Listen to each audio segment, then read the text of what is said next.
Wait wait wait, আজকে কিন্তু মোটেও স্কিপ করা যাবে না, মোটেও টেনে শোনা যাবে না। আর যদি আপনি স্কিপ করেন সেটা আপস টু ইউ, কেননা আজকে খুব ইন্টারেস্টিং একটা পার্ট আমরা এক্সপ্লেইন করতে যাচ্ছি। চলছে আমি পদ্মজা উপন্যাস, আর আপনারা শুনছেন ফাতেমাতুজ জোহরার ভয়েস। কেমন লাগলো জানাতে কিন্তু ভুলবেন না। আচ্ছা, শুরু করছি আজকের পর্ব। আমি পদ্মজা পর্ব 9। আবুল জাহেদকে আহত অবস্থায় দেখে সবাই চমকে উঠল। কপাল বেয়ে তার রক্ত ঝরছে। একজন দৌড়ে গেল বাড়ির ভেতরে ফার্স্ট এইড বক্স আনতে। লিখন কিছু সময়ের জন্য থমকালো। আবুল জাহেদের কপাল ব্যান্ডেজ করার পর তাকে একটা চেয়ারে বসতে দেওয়া হয়। হেমলতা লাঠিতে এক হাতের ভর দিয়ে স্বাভাবিকভাবে দাঁড়িয়ে আছেন। লিখন প্রশ্ন করল, কি হয়েছিল? আপনি ওনাকে আঘাত করলেন কেন? হেমলতা বললেন, এই অসভ্য লোক আজ 4 দিন ধরে মাঝরাতে এখানে এসে ঘুরঘুর করে, তার উদ্দেশ্য খারাপ। লিখন আর চোখে পদ্মজাকে দেখল। এরপর আবুল জাহেদকে প্রশ্ন করল, উনি যা বলেছেন সত্যি? আবুল জাহেদ গমগম করে উঠল, আমি আজই প্রথম এসেছি এখানে, ঘুম আসছে না, তাই হাঁটতে হাঁটতে এদিকে চলে এসেছি। হুট করে উনি আক্রমণ করে বসলেন। হেমলতা প্রতিবাদ করেন দৃঢ় কণ্ঠে, মিথ্যা বলবেন না একদম। আবুল জাহেদ কিছুতেই আর তার উদ্দেশ্য স্বীকার করল না। তর্কে তর্কে ভোরের আলো ফুটল। হেমলতা কঠিন করে জানিয়ে দিয়েছেন আজই তার বাড়ি ছাড়তে হবে। হেমলতার সিদ্ধান্ত শুনে দলটির মধ্যে আতঙ্ক ছড়িয়ে পড়ল। তীরে এসে নৌকা ডুবতে কিভাবে দেয়া যায়? সিনেমার শেষ অংশটুকু বাকি। শর্ত অনুযায়ী আরও 10 দিন আছে। দলের একজন বয়স্ক অভিনেতা এই সিদ্ধান্তের প্রতিবাদ করলে হেমলতা জবাব দিলেন, আমার 3টে মেয়ের নিরাপত্তা আপনি দিতে পারবেন? একজন পুরুষ মানুষ রাতের আধারে যুবতী মেয়েদের ঘরের পাশ দিয়ে ঘুরঘুর করবে কেন? কিসের ভিত্তিতে? হেমলতা সবাইকে এড়িয়ে লাহারি ঘরে ঢুকেন। এদের সাথে তর্ক করে শুধুই সময় নষ্ট হবে। আবুল জাহেদের ধূর্ত চাহনি তার নজরে এসেছে বারংবার। প্রথম রাতে পায়ের আওয়াজ শুনেও চিনতে পারেননি। এর পরের দিন সন্দেহ তালিকায় থাকা 4-5 জনকে অনুসরণ করে তিনি নিশ্চিত হন রাতে কে লাহারি ঘরের আশেপাশে হেঁটেছিল। লাহারি ঘরের ডান পাশে তুষের স্তূপ, পলিথিন কাগজ দিয়ে ঢাকা। অসাবধান বশে আবুল জাহেদের কাদা মাখা জুতা তুষের স্তূপে পড়ে, ফলে জুতায় তুষ লেগে যায়। এরপর দিন হেমলতা বাড়ির বারান্দায় তুষ জোড়া দেখতে পান। তুষ বাড়ির আর কোথাও নেই। তিনি ব্যস্ত হয়ে তুষের স্তূপের কাছে এসে দেখেন একজোড়া জুতার ছাপ। সেই জুতা যখন আবুল জাহেদ পরল, তিনি পুরোপুরিভাবে নিশ্চিত হন। শুটিং দলটার মধ্যে একটা হাহাকার লেগে গেল। বেশ কিছুক্ষণ নিজেদের মধ্যে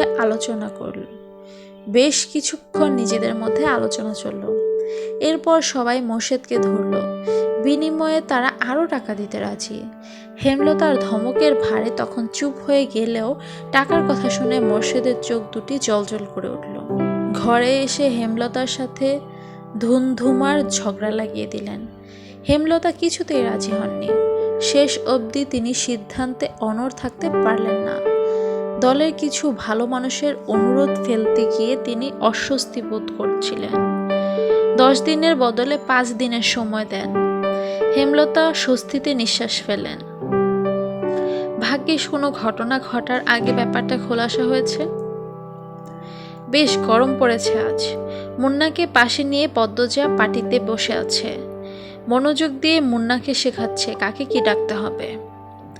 আমায় ডাকবি বড় আপা, পূর্ণাকে ডাকবি ছোট আপা, আর প্রেমা তো তোর সমান, তাই প্রেমা ডাকবি। দুজন মিলেমিশে থাকবি, বুঝেছিস? হ, বুঝছি। আম্মাকে তুইও আম্মা ডাকবি। আমাদের আম্মা আব্বা আজ থেকে তোরও আম্মা আব্বা, বুঝছিস? মুন্না বিজ্ঞস্বরে বলল, হ, বুঝছি। হেমলতা রান্না থেকে উঠে আসেন। মুন্নাকে বলেন, শুদ্ধ ভাষায় কথা বলবি, তোর পদ্ম আপা যেভাবে বলে। কই আমনে? পদ্মজা বলল, কইয়ামনে মানে? কইয়ামনে না, বল। আচ্ছা বলবো। মুন্না বাধ্যের মতো হেসে বলল, আচ্ছা বলবো। হেমলতা হেসে চলে যান। পূর্ণা রুম থেকে মুন্নাকে ডাকলো, মুন্না রে। সুডু আপা। পদ্মজা মুন্নার গালে আলতো করে থাপ্পড় দিয়ে বলল, বল। জি ছোট আপা। মুন্না পদ্মজার মতোই করেই বলল, জি ছোট আপা। পদ্মজা হাসল। পূর্ণা মৃদু হেসে বলল, তোর নাম পাল্টাতে হবে, আমি তোর নতুন নাম রেখেছি। ক্যারে?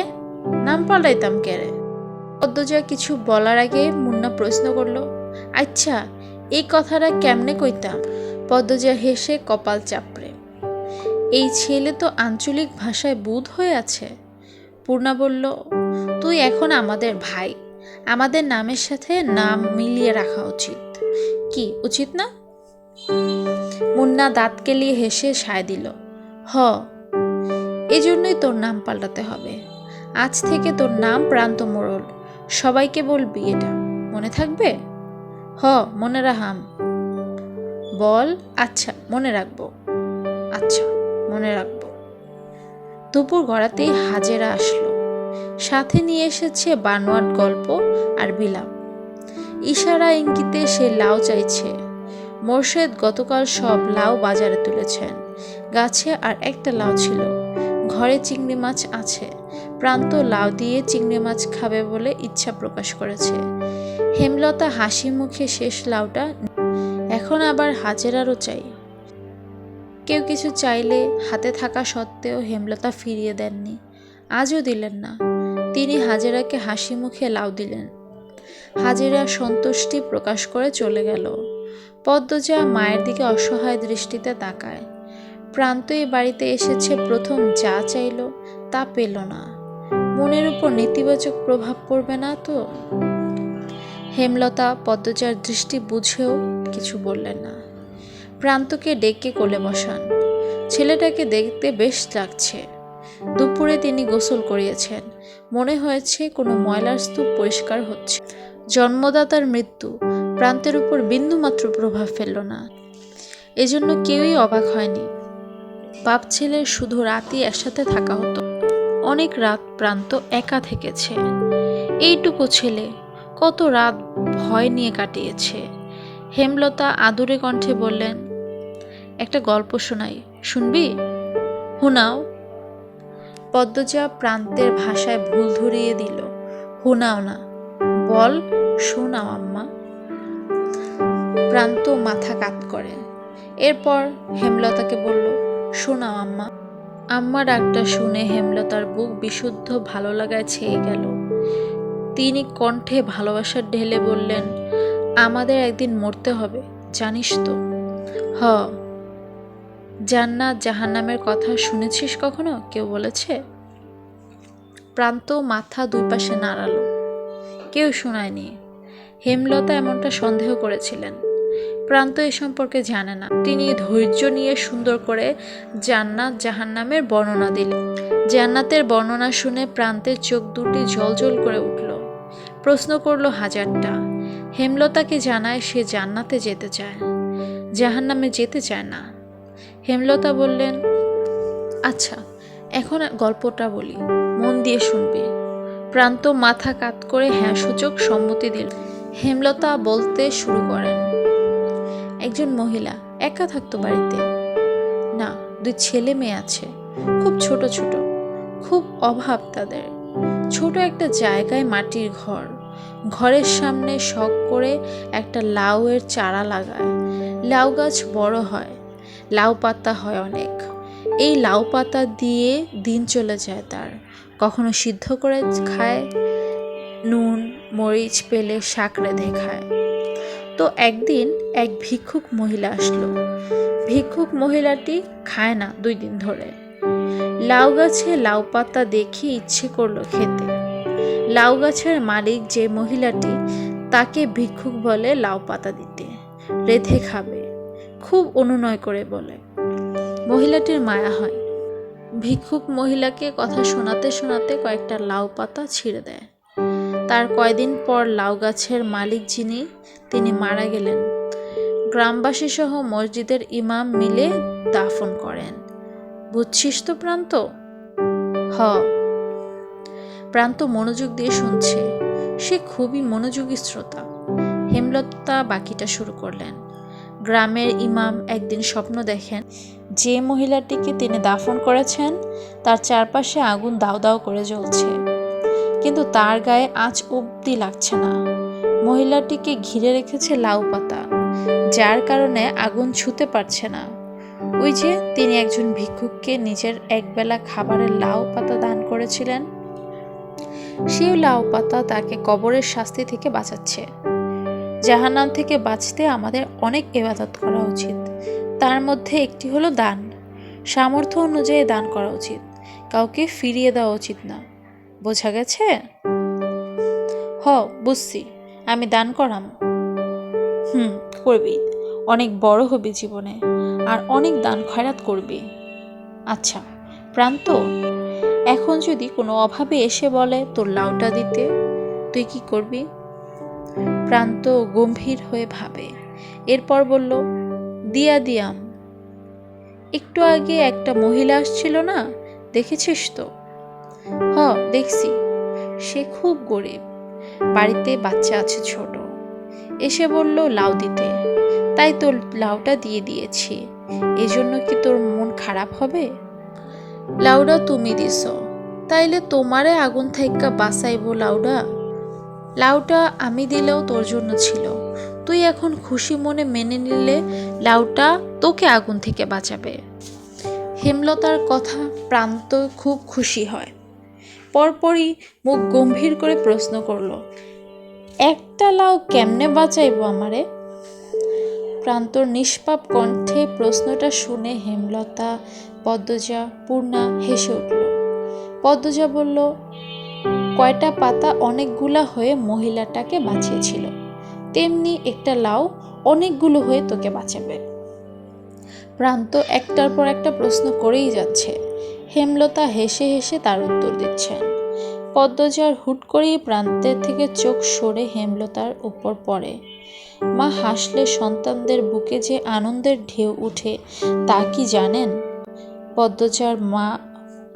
পদ্মজার আদর্শ তার মা। সে তার মায়ের মতো হতে চায়। 5 দিন শেষ।